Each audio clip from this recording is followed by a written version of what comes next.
Take a look at the book of James from chapter 2 all the way to the end. In this book of James from chapter 2, we learn very important things. This book was written by James, who was a leader, a prominent leader, and James was the brother of Jesus, our Lord. And James wrote this letter to instruct the Jewish believers. So purposely it was addressed to the Jewish believers.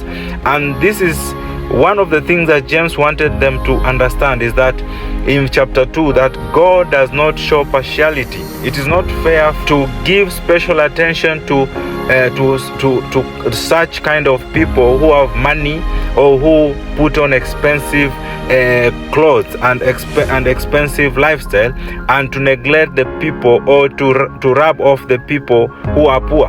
So James is explaining to the Jewish believers that God does not like that, and partiality is a sin. Giving special attention to the people because of their status, it is sinful. That before God, all people are equal. Both the poor man and the rich man, all of them have been saved by faith. It is not by material possession. It is not by money. No one can buy salvation. Salvation is free.